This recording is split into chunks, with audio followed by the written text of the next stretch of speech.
Hey everybody, this is Minion Soldier, and this is the Piracy Show. Now, with today's show, I kind of wanted to deal with the Cutlass and the Cutlass remodel. And then I wanted to talk a little bit about VR and then the Vanguard. So, I'm going to kind of touch a few topics here. Once again, this is my opinion.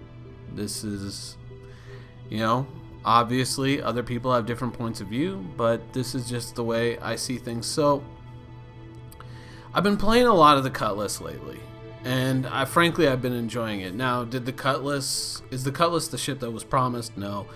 Did that necessitate the creation of the Buccaneer? I think that with the current framework, the size of the ship, it didn't make sense for it to be all that maneuverable.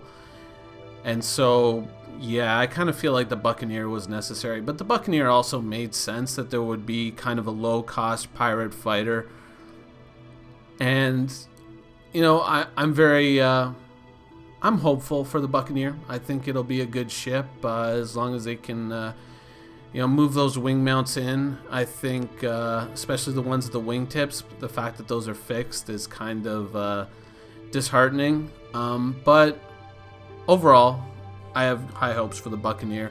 And for the Cutlass, I'm hoping that, I'm really liking the functionality of the Cutlass right now. I'm enjoying it. If I could get those turret guns, if I could get those 2 size 3 guns on the turret under my control, along with, say, 3 size 2 gimbaled underneath the nose, and everything having, if I can find the right weapon mix so that they've got the right projectile velocity so they draw the same aim point, I have a lot of hope for this ship. I think it's going to be a good ship. Is it going to be a highly maneuverable fighter? No. But is it going to be a decent troop transport with some decent punching power? Yeah, I think it is. I have been playing a lot of it, and I am enjoying it right now. So I'm hopeful that in terms of upgrades or changes to the ship, possibly a change to the gimbaled maneuvering thruster so there isn't that kind of lag, and every once in a while when you make like a quick stop, there's kind of like that kind of jagged moment is the best way that I can describe it, where the ship kind of shudders as it's coming to a pause. I'm hoping that's going to get sorted out, but overall, yeah, I like it. I'm enjoying it, and I can't wait to see with the revamped looks what it's going to look like. I'm hopeful for this ship, and I still own it, and I'm planning on keeping it for the time being, unless something really amazing comes out anytime soon. But we'll just have to wait and see. Now, recently we saw that video with Steve Bender where he was talking about the animations getting in and out of the cockpit, and speeding those up, getting you in and out of your ship a lot quicker because, and it's true. When you're kind of hopping in and out of the cockpit, the first couple of times you see those animations on your computer screen, you're like, it's cool.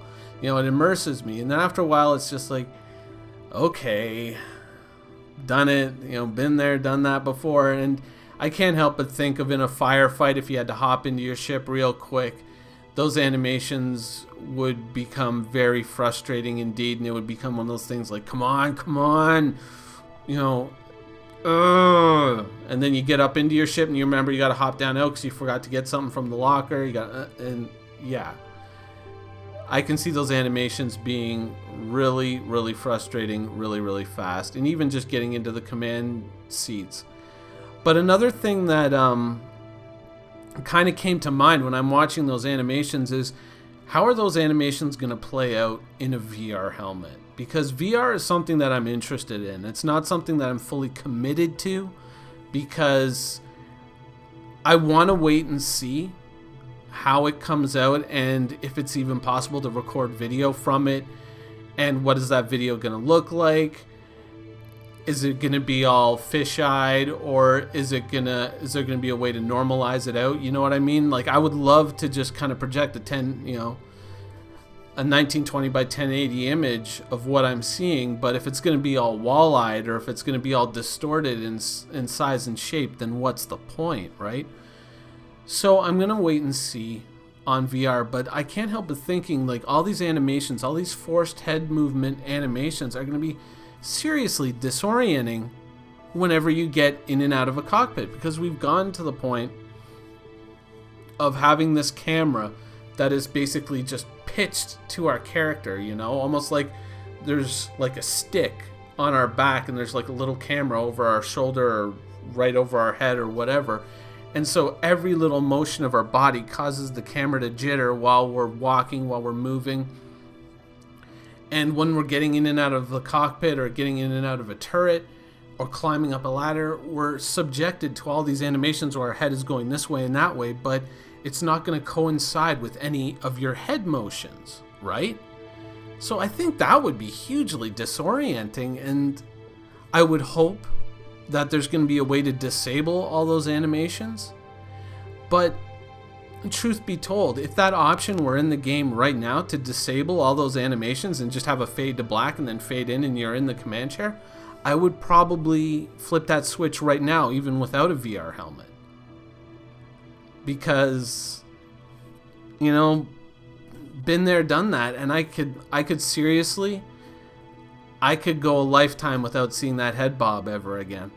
In FPS or even in a ship when I'm flying it and the head kind of, you know, you're turning really hard to the right and your head kind of pulls to the left a little bit. Yeah, I've seen it. I'm over it now. We can get rid of it.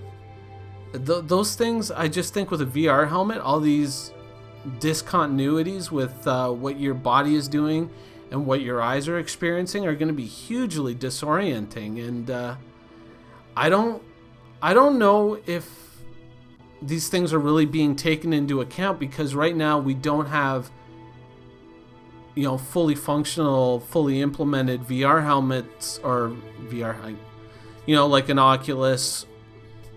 We don't have those things fully implemented in game. Now, apparently there are some ways that you can cheese it and you can get it to work, but I don't own one, so I'm not experimenting with that stuff. Maybe somebody out there does, and you can leave something in the comments. Just tell us about your experiences. Especially getting in and out of the cockpit or getting out of the chair like that. I would love to know. Or just even hopping out of a ship.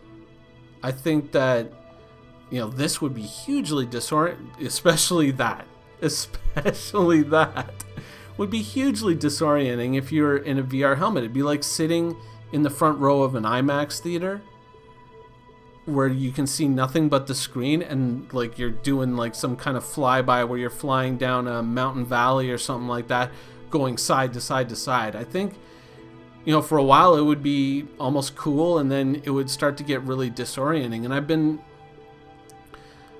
I've been reading into a lot of stuff and regarding motion sickness and vertigo and things like that, and I don't know, it's just, I hope that CIG is taking these things into account, or if not, if we can just disable all these animations. And I mean, frankly, if we're going to be able to disable all these animations, things like head bob and all of that, then even if you don't have a VR helmet, aren't you probably going to disable these too? I mean, if your head bob is moving your target around in your field of view and you're, you know, running around in an FPS, I mean, you know that accuracy is important. In a game with permadeath, in a game where you can lose assets and a lot of time, don't you want to have every little advantage that you can get, every little, no matter how infinitesimal, every little percentage of advantage that you can possibly acquire? And so I have to think that other people are probably thinking the same way, that if that option were to come out, they would disable those options as well. And I would be interested to see, like, if there was a poll within the community to say, if we gave you the option to disable these animations, would you disable them? Because possibly there's some time to be saved on development by just getting rid of them altogether. Now, you can still have an animated avatar of the player climbing in and out of the ship if you really need that for immersion or whatever, but I don't know. Maybe it's just me, maybe it's just my point of view, but I'm concerned. Not enough to make the, you know, the atypical concern thread, but let's just say I'm keeping an eye on things because VR is something that interests me, and I'd like to see how it's going to play out in Star Citizen before I really invest. I mean, you never know.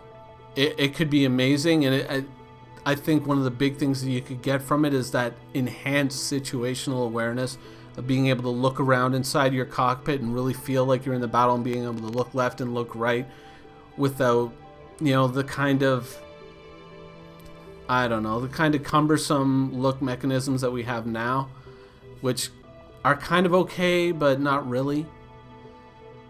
But we'll just have to wait and see. But it's definitely something that I'm keeping an eye on into the future. Now, one last thing is, recently there was a thread in the Vanguard portion of the forums where they were, CIG was eliciting, player responses and player feedback on the Vanguard, looking at improvements. And, I made a video a while ago suggesting a lot of things that could be done with the Vanguard. For instance, taking the size 5 under the nose, making it a twin size 5 and making them fixed, taking the 4 size 4s, fixing them to 1 gimbal and letting you gimbal those 4 size 4s, upping the speed, and that would start to get you in the right direction. But the more I think about it, I really think that that the torpedo ability and the E-War ability should be baked into the Warden. I don't know if that would cause a big battle within the player community, if people be like, no, I want my Harbinger, I want my Sentinel. But I'm kind of feeling like those abilities should be baked into the original version of the ship.